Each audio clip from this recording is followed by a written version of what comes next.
Now let me clarify and say that Spy isn't just going to randomly disappear from the roster. What I'm saying is that we won't specifically see his kit anymore. When you think of Spy's kit, you think of primarily three things: the knife and its ability to backstab, invisibility, and the disguise kit.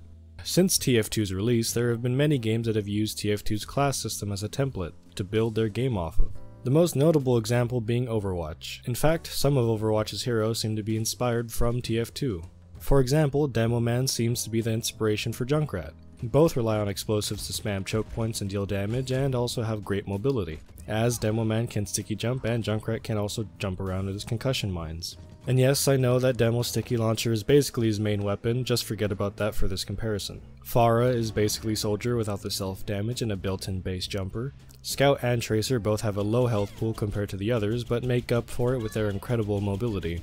And if you're facing off against a good one, it can feel like trying to swat at a mosquito that's wielding a shotgun. And for the last of the comparisons, Sniper and Widowmaker. They both play exactly the same, even down to the mechanic where the longer you're scoped in, the more damage you do.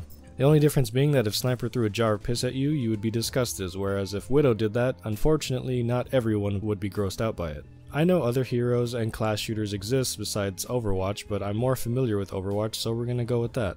Now you might be asking, what does this have to do with Spy? Well, everyone from the TF2 roster has their kit represented in some way, shape, or form in Overwatch, but not Spy. The closest hero to Spy is Sombra, and the only thing she has that's similar is the ability to go invisible, but even that's different. Depending on the watch you have equipped, Spy's invisibility works one of two ways. One way is that you're free to move as you please. While invisible, you have no restrictions on your movement and only have to worry about if you're going to make it to where you want to go before the invisibility runs out. This is achieved using the stock Invis watch, or if you're using the watch unlock called the Cloak and Dagger, your invisibility becomes a resource that you have to manage.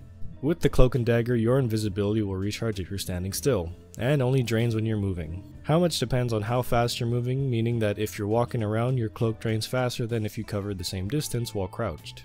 I'm not going to explain the Dead Ringer because it changes the way you use invisibility and it really isn't relevant. And if you use either of these watches, you're only going to be revealed to the enemy if you're either set on fire, covered in mad milk, Jarate, gas, or directly collide with an enemy, or if you're shot while invisible. Now let's look at Sombra's ability. Sombra is able to go invisible for as long as she wants and without having to manage her invisibility as a resource.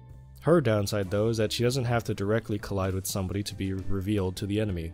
For Sombra, you have to keep a certain distance from the enemy to not reveal yourself. So what about the rest of Spy's kit? Does she have something similar to the knife's backstab? No. What about the disguise kit? No to that as well. Now you might be wondering why only part of Spy's kit was transferred over. Mainly because Overwatch creates or adapts heroes into the most competitive version of themselves through their eyes. For some heroes, their concept is already solid and competitive enough, like Widowmaker. She's a carbon copy of Sniper except that she lives in a blue world. For Junkrat, they liked Demo's grenade launcher, but I guess they were not fans of sticky launcher spam but thought sticky jumping was cool. And I know they didn't even look at Demo Knight. The reason invisibility was the only thing to survive from Spy's kit is because invisibility is really the only thing that can be used competitively from Spy's kit. Being able to flank and get behind enemy lines with a guarantee that you would not be seen is very powerful in a competitive setting. I know not every hero in Overwatch is exactly hyper-competitive / balanced, I'm just saying most of them try to be. Now, it's hard not to see Overwatch as an influential and popular game. I mean, it has a diverse set of heroes to choose from, with many colors, shapes, and sizes, so you can pick one that you like and get attached to them.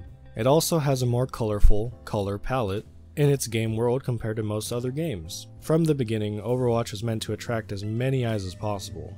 Overwatch is also hard to separate from being known as a competitive hero shooter. So, what happens when you get something that's popular? It gets used as a template of where to start. Probably how TF2 was used as a template for Overwatch. So many games now, especially online PvP focused games, are guiding decisions for their game through a competitive mindset. You know what's not competitive? Spy. Spy, even in his own game, isn't popular in his game's competitive mode. And that's the reason why we'll never see Spy again. What reason is there to create a new Spy or even something similar, if it's not competitively viable? Because most games are now being created with a competitive mindset, if it isn't competitive, it's not worth it. This kinda saddens me. I'm pretty sure when Spy as a concept was pitched, the sentence probably started with, "Wouldn't it be fun if," or "Wouldn't it be cool if?" And now the sentence probably starts with, "Wouldn't it be competitively viable if?"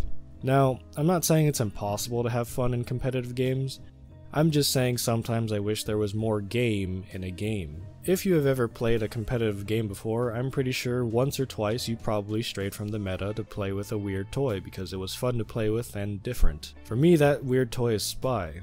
And even though because of the direction of games have headed, it means that I may not see a new version of Spy ever again, that just makes Spy all that more special. Anyway, thanks for stopping by, I hope to see you again, and as always, have a wonderful morning, noon, or night. Goodbye.